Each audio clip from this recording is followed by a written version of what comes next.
Baik, Assalamualaikum warahmatullahi wabarakatuh. Selamat malam buat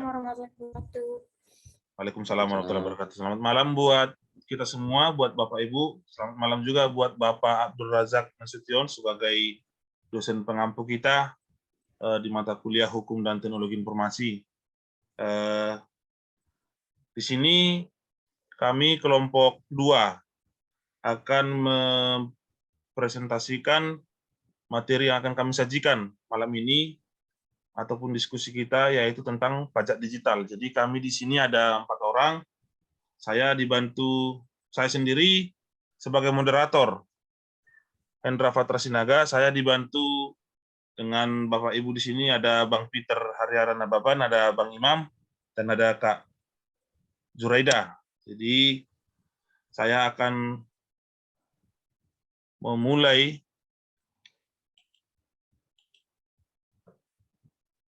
diskusi kita malam ini, yaitu tentang pajak digital.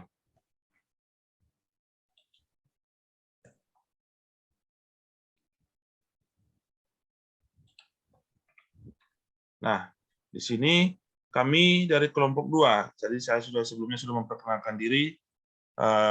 Sebenarnya kami di sini ada 5 orang. Ada Bang Matius juga, berhubung tadi ada kegiatan di luar, jadi Bang Matius tidak bisa hadir di Zoom kita malam ini. Nah, untuk pemaparan materi akan disajikan oleh teman-teman saya. Yang pertama mungkin bisa dari Bang Peter. Silakan, Bang. Terima kasih, Bang Hendra. Nah, apa itu pajak digital? Pajak digital adalah suatu bentuk reformasi di dalam dunia perpajakan, yang mana merupakan suatu bentuk pembayaran pajak atau pengenaan pajak pertambahan nilai, dalam singkat PPN, terhadap produk digital, contohnya seperti Netflix. Hal inilah yang menyebabkan pajak digital masuk ke dalam bagian pajak pertambahan nilai, yang mana merupakan pajak yang dikenakan kepada pengguna, objek pajak atas konsumsi barang atau jasa yang telah ditetapkan oleh pemerintah.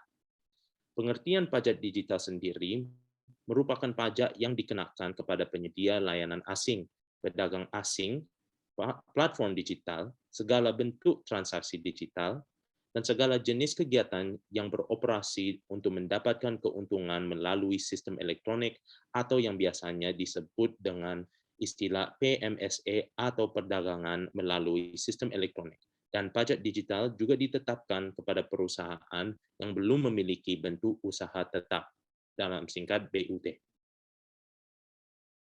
Lalu, bagaimana sih penerapan pajak digital di Indonesia? Tentu saja, pemerintah sudah menerapkan kewajiban pembayaran pajak digital juga. Ditambah kondisi pandemi COVID-19 beberapa waktu lalu, menjadikan transaksi dengan menggunakan layanan e-commerce sangat marak sekali di kalangan masyarakat. Tentu saja, hal ini dapat menambahkan pendapatan negara dalam bidang penerimaan pajak. Berikut ini penerapan pajak digital di Indonesia. Penerapan pajak digital di Indonesia. Penerapan pajak digital di Indonesia saat ini lebih digencarkan. Hal ini juga bertujuan untuk memberikan perbaikan dan pemulihan ekonomi Indonesia dengan melakukan reformasi perpajakan. Perlu diketahui juga, pemerintahan Presiden Joko Widodo menargetkan penerimaan pajak yang relatif tinggi dari tahun sebelumnya. Namun, melihat kondisi pandemi lalu, tentu saja menaikkan pajak sangatlah membebani warga dan masyarakat. Apalagi dampak dari pandemi tidak main-main, dan hanya kehilangan keluarga, namun juga kehilangan pekerjaan. Banyak perusahaan yang juga gulung tikar sebagai dampak dari pandemi COVID-19 ini. Oleh karena itu, pemerintah melihat potensi yang ada dari ekonomi digital di Indonesia, yang juga merupakan pasar yang sangat besar dibanding dengan negara tetangga lainnya. Menurut Presiden Joko Widodo sendiri, pasar ekonomi digital di Indonesia memiliki potensi yang luar biasa dan bisa menjadi yang terbesar pada 2030 mendatang di wilayah Asia Tenggara. Lalu bagaimana pemerintah melakukan penerapan pajak digital di Indonesia agar dapat berjalan dengan maksimal? Berikut ini hal-hal dan kebijakan yang diambil pemerintah dalam meningkatkan penerimaan pajak melalui pajak digital di Indonesia. Pertama, pemberlakukan UU nomor 2 tahun 2020. Pemerintah tergolong cekatan dalam memberikan usaha dan kebijakan bagi meningkatkan penerimaan pajak di Indonesia. Undang-Undang nomor 2 tahun 2020 sendiri dibuat dengan tujuan untuk memberikan landasan hukum dan pemberlakuan pajak penghasilan untuk segala jenis transaksi yang menggunakan sistem transaksi elektronik bagi mereka penyedia jasa asing sebagai bentuk usaha tetap di Indonesia dengan kehadiran ekonomi yang signifikan.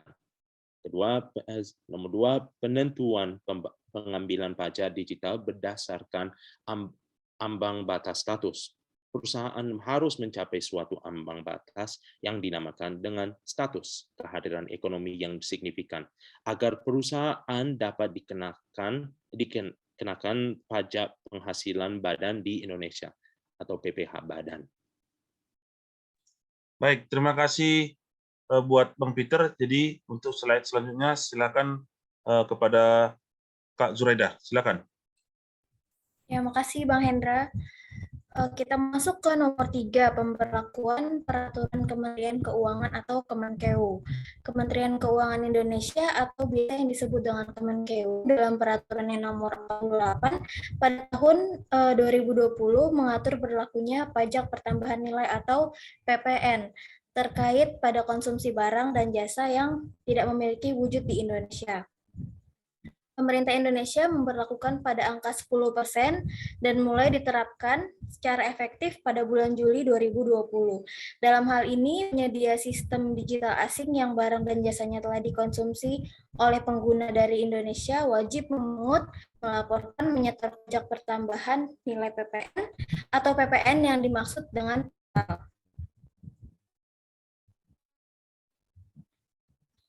Nomor 4, pemberlakuan peraturan pemerintah dan peraturan Menteri Perdagangan. Peraturan pemerintah ini mengacu pada peraturan Menteri Perdagangan nomor 50 tahun 2020 dan juga peraturan pemerintah nomor 80 tahun 2019 yang mana tata cara pelaksanaannya merumuskan bagi perusahaan asing atau yang disebut dengan PPMSE menyelenggara perdagangan melalui sistem elektronik membuka atau memiliki KP3A yang dimaksud dengan kantor perwakilan perusahaan perdagangan asing di Indonesia. Digitalisasi pajak dapat menjadi suatu reformasi yang bagus dalam dunia perpajakan dan memang sudah mulai dijalankan oleh pemerintah. Selain itu, pajak digital yang sudah mulai diterapkan ini menunjukkan pemungutan pajak digital pada bahan usaha diantaranya ada Lazada, Shopee, Zoom, View, Netflix, Tokopedia, Pipedrive, OU, Zalora Indonesia, dan lain-lain. Yang mana jumlah pemungutan pajak digital ini akan dikenakan pada konsumen atau pemakai barang dan jasa dari perusahaan yang sudah ditetapkan oleh Direktorat Jenderal Pajak atau DJP Kementerian Keuangan Indonesia. Hal ini sudah diterapkan oleh perusahaan-perusahaan tersebut sebagai contoh PT Shopee International Indonesia atau yang akrab dikenal dengan nama Shopee ini karena termasuk dalam perusahaan yang wajib menyetorkan pajak pertambahan nilai atau PPN. Pajak digital termasuk perusahaan yang pajak digital, maka per tanggal 1 Oktober 2020 kemarin, pihaknya telah membebankan pajak sebesar 10% kepada konsumennya terkait transaksi barang atau jasa digital yang dilakukan oleh pembeli pada aplikasi Shopee. Tentu saja hal ini pastinya juga diterapkan oleh perusahaan lain yang wajib melakukan pembayaran pajak digital. Perusahaan-perusahaan besar yang wajib untuk menarik pajak digital pada dasarnya merupakan perusahaan yang proses dagangnya menyediakan produk streaming, game online, e-commerce, dan juga produk berlangganan untuk menonton film. Sesuai dengan peraturan yang ditetapkan oleh pemerintah Indonesia tersebut, maka terhitung sejak tanggal 1 Juli 2020, Direktorat Jenderal Pajak mewajibkan segala bentuk pemanfaatan barang dan jasa yang tidak memiliki wujud.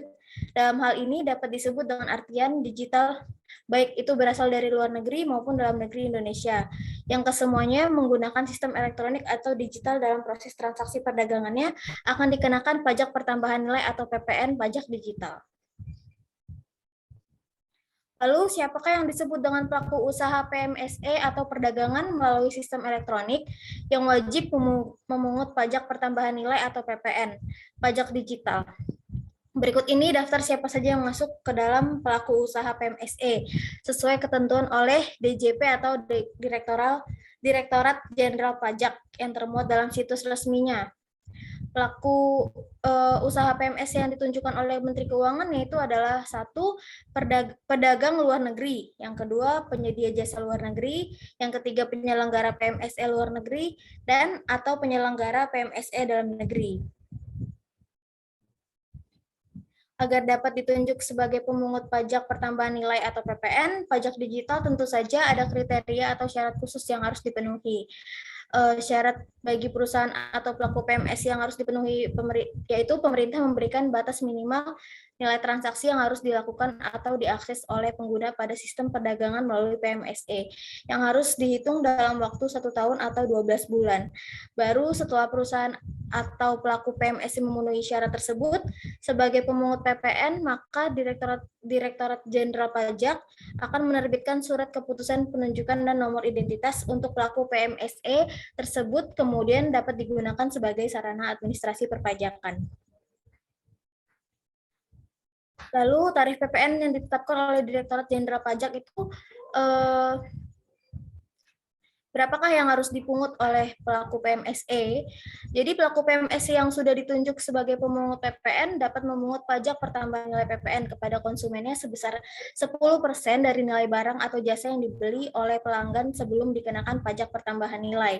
Sebagai pelaku PMSE yang mendapatkan status pemungut pajak pertambahan nilai, tentu saja ada beberapa kewajiban yang harus dipenuhi. Berikut ini beberapa kewajiban yang harus dipenuhi oleh pelaku PMSE sebagai pemungut PPN dengan sesuai dengan 3 sub kewajiban pemungut PPN, penyetor PPN, dan juga pelaporan PPN.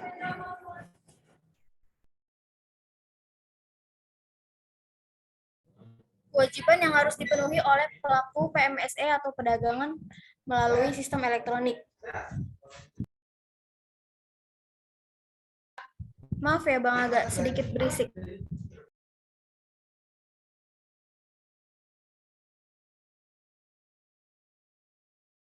Yang pertama, kewajiban pemungut PPN atau pelaku PMSE memiliki kewajiban sebagai pemungut PPN yang harus diterapkan, yaitu satu, memungut PPN dengan jumlah tarif yang sudah ditetapkan oleh Direktorat Jenderal Pajak.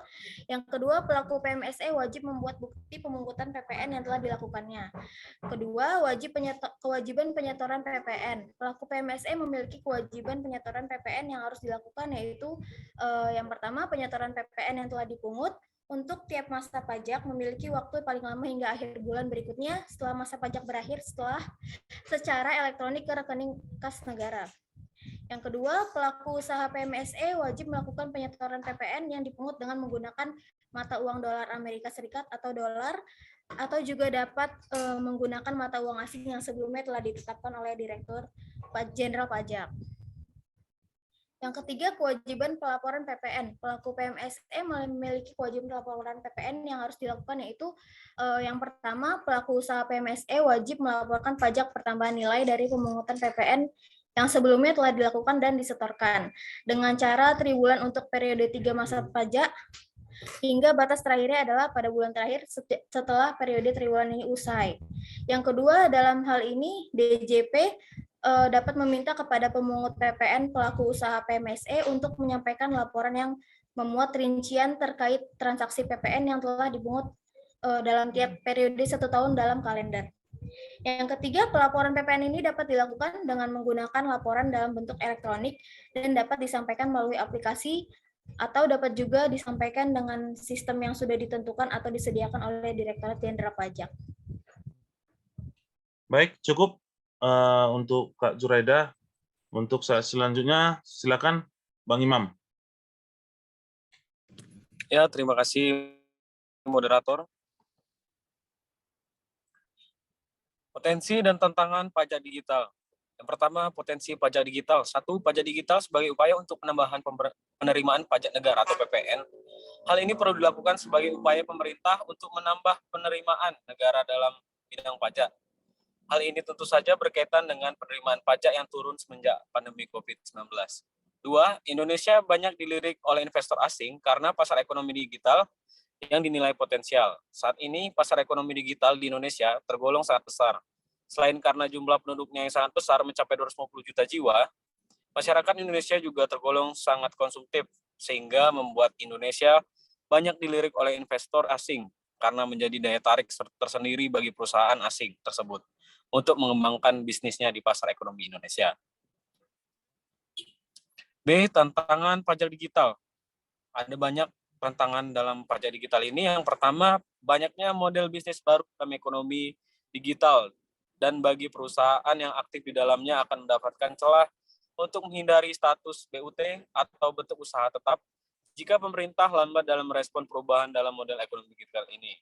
Yang kedua, tantangan dalam proses pemungutan pajak pertambahan nilai atau PPN kepada impor barang, pemanfaatan barang dan juga jasa dari supplier luar negeri. Tentu saja hal ini jika tidak diterapkan oleh pemerintah akan membuat negara kehilangan potensi penerimaan negara melalui PPN karena penggunaan teknologi dalam proses transaksinya. Tiga, tidak ada PPN yang diberlakukan secara ketat, pemerintah akan menimbulkan persaingan kesenjangan dan persaingan tidak sehat antara pengusaha domestik dan perusahaan asing. Masalah pajak digital. Pemberlakuan penerapan pajak digital ke dalam pajak pertama nilai, tentu saja ke depannya dapat timbul beberapa masalah yang dapat terjadi juga, mengingat model usaha ini merupakan model perdagangan dalam bentuk digital, yang mana barang dan jasa yang diperdagangkan tidak berwujud. Lalu apa saja masalah yang dapat timbul dari berlakunya pajak digital? Yang pertama, tidak adanya peraturan yang mengatur badan usaha yang dimaksud sebagai pihak yang bertanggung jawab dalam melakukan proses pemungutan pajak. Hal ini termasuk di dalam Undang-Undang Ketentuan Umum dan Tata Cara Perpajakan UU Nomor 28 Tahun 2007. Tentunya hal ini ke depannya dapat menimbulkan masalah terkait kepatuhan pembayaran pajak. Ketentuan dan tata cara dalam dunia perpajakan harusnya direvisi untuk memperjelas peran pemungutan pajak pertambahan nilai. 2. Indonesia sendiri dalam hal kebijakan penyelesaian sengketa pajak hanya menggunakan mekanisme untuk pajak konvensional, yang mana penerapannya akan mempersulit pada penerapan pajak digital. Dalam UU Nomor 2 Tahun 2020, dalam hal penalti disebutkan bahwa Kominfo dapat memutuskan akses bagi pemungut PPN yang mangkir. Namun, lebih jauh Kemenkyu tidak memberlakukan peraturan lebih jauh mengenai hal ini. Ketiga, mekanisme penyelesaian sengketa yang ada mengenai pajak digital haruslah dibicarakan dalam dialog yang eksklusif antara pemerintah dan swasta sebagai pemungut PPN dan pihak yang bersangkutan untuk membicarakan kepastian hukum yang berlaku terkait pajak digital yang berlaku di Indonesia. Jadi kesimpulannya adalah beberapa hal penting mengenai pajak digital yang sudah mulai berlaku di Indonesia. Pemanfaatan pasar ekonomi digital yang sangat pesat ini dapat menjadikan penambahan pemasukan negara dalam segi penerimaan pajak jika pemerintah dapat dengan maksimal memanfaatkannya. Selain itu, dengan adanya pasar yang bebas dan adanya bonus demografi di Indonesia, pemberlakuannya dapat menjadi potensi dan juga memberi tantangan bagi perintis usaha dalam juga memberi tantangan untuk dapat bersaing dengan perusahaan asing. Karena tidak adanya batasan untuk mengakses produk-produk karena perkembangan ekonomi digital yang ada. Tentu saja hal ini dapat menjadi ancaman jika masyarakat tidak pandai membaca peluang yang ada, namun di sisi lain menjadi jalan sukses jika dimanfaatkan dengan sangat baik. Ya, terima kasih, Bang Hendra. Baik, terima kasih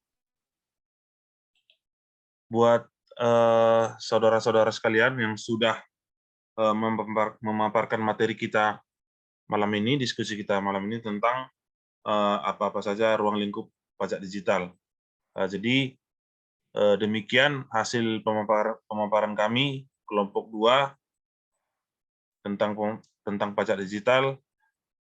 Mungkin selama pemaparan kami ada salah kata atau pengucapan, lebih kurang kami mohon maaf. Sekian dan terima kasih. Selamat malam buat semuanya. Selamat malam, Bang. Terima kasih, Pak.